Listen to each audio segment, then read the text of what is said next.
네, 문재인 대통령이 어제 5당 원내대표 회동에서 개헌을 언급했습니다. 내년 6월 지방선거에 맞춰서 국민투표를 진행하겠다는 후보 시절 약속을 다시 확인한 건데요.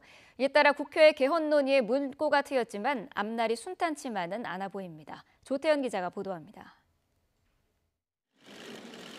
후보 시절부터 내년 지방선거 때 개헌을 위한 국민투표를 진행해야 한다고 강조해온 문재인 대통령. 차기 대통령 선거를 2022년 전국 동시 지방선거와 동시에 치르게 하여 이때부터 적용하는 것이 타당하다고 생각합니다. 5당 원내대표와 만난 자리에서 개헌 의지를 재확인하면서 개헌 논의는 국회의 중심으로 속도를 낼 전망입니다. 국회에 이미 개헌을 위한 특별위원회가 마련돼 있고 문 대통령도 특위의 결정에 따르겠다는 뜻을 밝혔기 때문입니다. 국회에서 개헌 특위가 만들어져 있으니까 정부에서 구태여 개헌 특위를 만들어갈 필요가 있겠느냐. 국회가 그렇게 해 나간다면 구태여 정부에서 특위를 만들 필요는 없다고 본다. 이에 따라 이르면 6월 임시국회 때 국회 개헌 특위를 재가동하는 등 개헌 논의를 재개하기 위한 움직임이 있을 것으로 보입니다.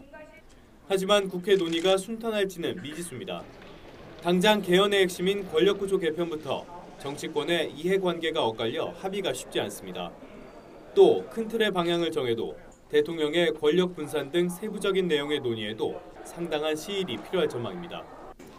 여기에 문재인 대통령이 선거구제 개편도 함께 논의하자고 제안한 것도 걸림돌이 될 수 있습니다. 기존 정치인의 당락과 직접적인 연관이 있어 각 정당의 손익계산이 훨씬 복잡하기 때문입니다.